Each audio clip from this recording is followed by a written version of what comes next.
Chapter 10. Now Ahab had 70 sons living in the city of Samaria. So Jehu wrote a letter and sent copies to Samaria to the officials of the city, to the leaders of the people, and to the guardians of King Ahab's sons.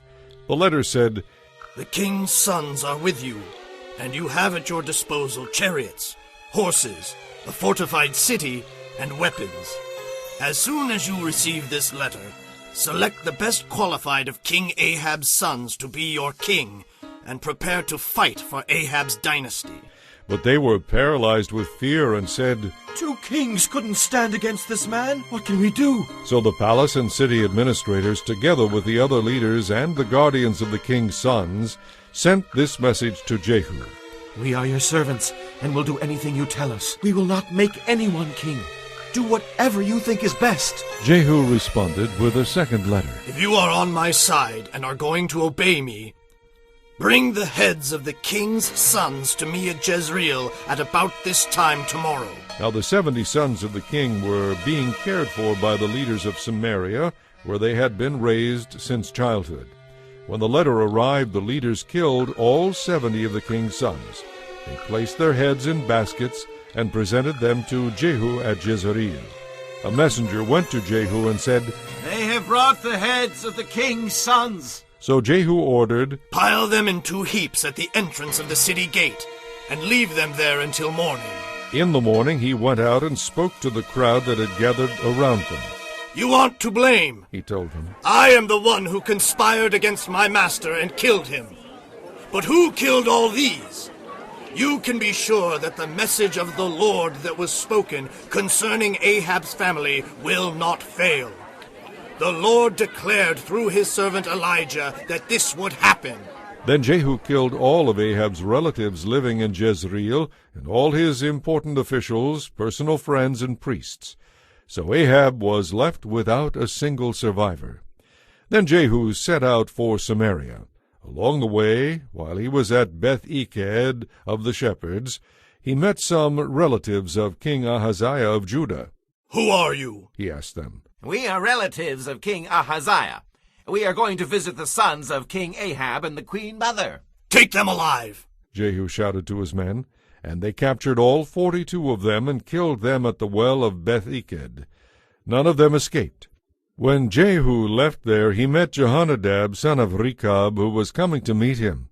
After they had greeted each other, Jehu said to him, "Are you as loyal to me as I am to you?" "Yes, I am." Jehonadab replied. "If you are," Jehu said, "then give me your hand." So Jehonadab put out his hand, and Jehu helped him into the chariot.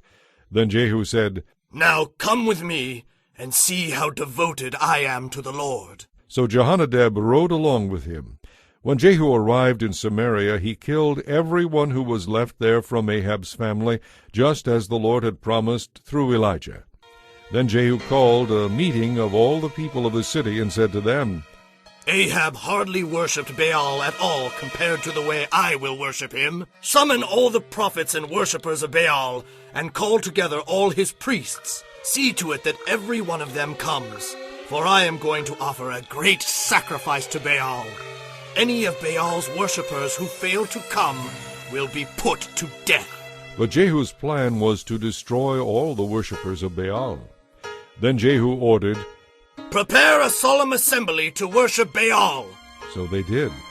He sent messengers throughout all Israel, summoning those who worship Baal. They all came and filled the temple of Baal from one end to the other.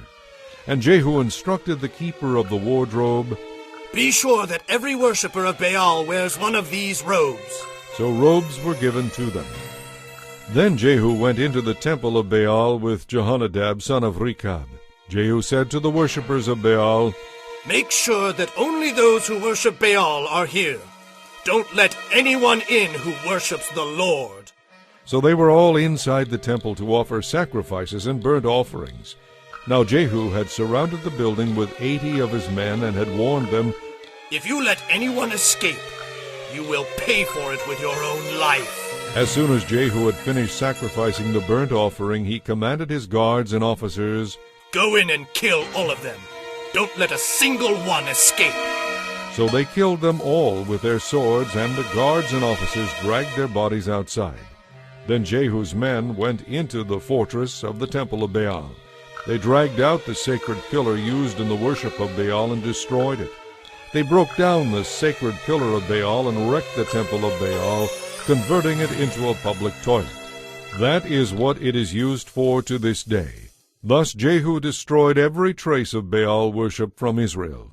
He did not, however, destroy the gold calves at Bethel and Dan, the great sin that Jeroboam, son of Nebat, had led Israel to commit.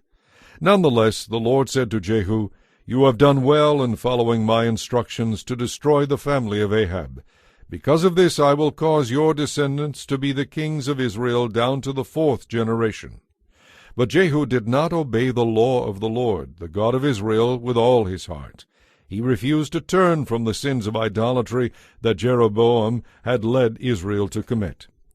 At about that time the Lord began to reduce the size of Israel's territory.